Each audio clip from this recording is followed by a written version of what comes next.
కేసులో నాకు సంబంధం ఉందంటే వాళ్ళు ఏం సిచ్యువేషన్ రెడీగా ఉన్నాను. గుడికి పోదామని చెప్పి నేను చెప్తున్నా. ఆ రోజు జరిగిన ఇన్సిడెంట్ నువ్వు కూడా కొట్లా అది అబద్ధం అని చెప్పి మీకు కూడా తెలుసు. మీకు స్విమ్స్ రిపోర్ట్లో స్విమ్స్ అనేది సాక్షాతం భగవంతుడు ఆధునంలో ఉండే ఒక సంస్థ.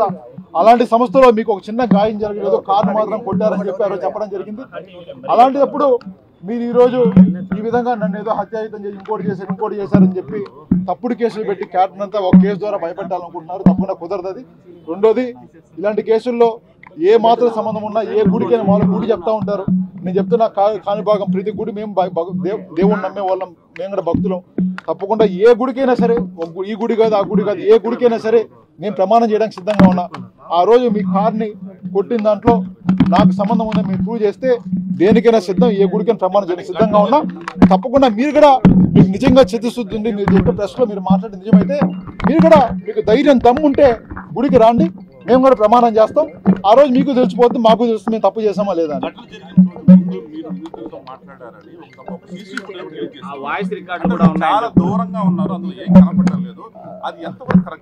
ఆ రోజు వాళ్ళతో మాట్లాడినట్టుగా నాకు గుర్తులేదన్నా. మార్నింగ్ ఇప్పుడు మాట్లాడినా ఆ రోజు అసలు ఆ ఘటన జరిగినప్పుడు ఆ ఇష్యూ ఉన్నప్పుడు వాళ్ళని ఆ రోజు తర్వాత మళ్ళీ 50 రోజుల తర్వాత అరెస్ట్ అయ్యి ఒక 20 రోజుల్లో 30 రోజుల తర్వాత పరామర్శించడానికి పోయాం. కానీ అంతవరకు ఆ ఇష్యూ జరిగిందని ఇది జరిగిందని చెప్పి నాకు ఇష్యూ అయినా ఒక అరగంట 20 నిమిషాల వరకు నాకు ఇన్ఫర్మేషన్ లేదు. తర్వాత తెలిసినప్పుడు మేమే పాపం వాళ్ళు ఎక్కడో ఉంటే మమ్మల్ని నమ్మండి, మేమందరం సరెండర్ అయిపోండి, తప్పు ఇది మీరు చేసిందని చెప్పి మనం అంటే కార్ను కొట్టడం కూడా తప్పని చెప్పి మేము బాధ్యత వహించి ఆ రోజు మనం సరెండర్ చేయడం జరిగింది. ఇంకోటి కూడా తెలియజేస్తున్నాం, దాని ముందు రోజు నా కార్లు 3 కార్లు ధ్వంసం చేశారు. ముందు రోజు నా 3 కార్లు ధ్వంసం చేశారు. నా కార్ని పూర్తిగా అగ్గిపెట్టి తగలబెట్టేశారు.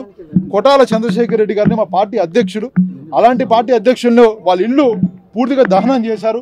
మీరు చూడొచ్చు ఇంట్లో ఉన్న బంగారము గోల్డ్ ఈరోజు వాళ్ళ ఊర్లో కూడా ఉండలేక ఎక్కడో హైదరాబాద్లో వాళ్ళు ఉండేలాగా అంటే ఆ స్థాయిలో మీరు చేసినా కూడా ఆ రోజు మేము కూడా మా పార్టీని మా వాళ్ళని సంయుక్తంగా ఉండాలి, కొంత జాగ్రత్తగా ఉండాలని చెప్పి మనం వాళ్ళందరూ కూడా చెప్పడం జరిగింది. ఈరోజు ఏమీ లేకుండా మా మీద ఈ విధంగా కేసులు పెడుతున్నారు. దీని మీద తప్పకుండా పోరాడతాం. తప్పకుండా పోరాటమే ఇక్కడ నుంచి స్టార్ట్ అవుతాం కూడా మీ అందరితో తెలియజేస్తాం.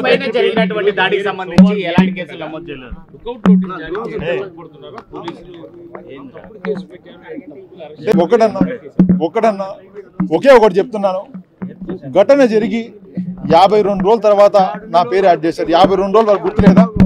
50 రోజులు లేనట్టే కదా. 52 రోజుల తర్వాత ఎవరు ప్రెషర్తో చేశారు? నాని గారు ప్రెస్ మీట్ పెట్టి ఏదో చెప్పిన దాని ద్వారా ఆయన ప్రెషర్ పెట్టిన ద్వారా మీరు చేయడం జరిగింది. సరే చేశారు, చేస్తే A37గా నన్ను పెట్టారు. A1 కాదు A2 కాదు, A37గా చెప్పారు. నా సెల్ సాంగ్లో ఉన్నాయి, నేను అందుబాటులో ఉన్నా, ఎప్పుడు తిరుగుతూ ఉన్నా. తిరుపతిలో 2 రోజులు ఉన్నాను, 3 రోజులు ఢిల్లీలో ఉన్నా, 2 రోజులు బెంగళూరులో ఉన్నా.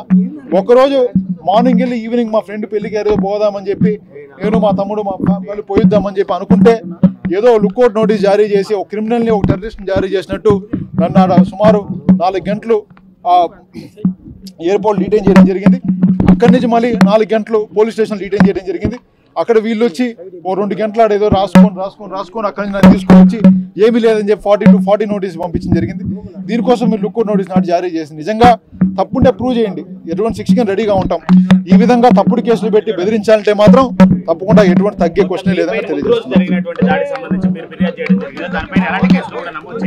అదే చెప్తున్నా అన్న, ఈరోజు అక్కడుండే ఆ రోజు దాడి చేసిన లోకల్ లీడర్లు కావచ్చు, ఇంకోరు కావచ్చు, ఏ ఒక్కరూ కూడా టీడీపీ నాయకులు ఏ ఒక్కరూ కూడా ఇప్పుడు ఒక్కరిని కూడా అరెస్ట్ చూపించలేదు. అదే మా వాళ్ళని 36 మంది అరెస్ట్ చేశారు. ఇల్లు దహనం చేసిన కేసులో ఒకరిని అరెస్ట్ చేయలేదు. కార్ని కొట్టిన దాని కేసులో నా కారు తగలబెట్టారు, మీ కారు ఊరికే కొట్టారంతే. మీ కారు కొట్టిన కేసులో మాత్రం సంబంధం లేని ఒక 5 మందో 6 మంది సంబంధం ఉంటే ఇంకొక 30 మంది తెలియని అమాయకులందరినీ ఈరోజు అరెస్ట్ చేశారు. తప్పకుండా ఇవన్నిటిని కూడా ప్రజలు గుర్తుపెట్టుకుంటున్నారు, ప్రజలు చూస్తున్నారు. ఇవన్నిటికీ కూడా మీరు సమాధానం చెప్పే రోజు ఒకటి వస్తుందని చెప్పి కూడా ప్రతిపక్షాలు తెలియజేస్తున్నాను.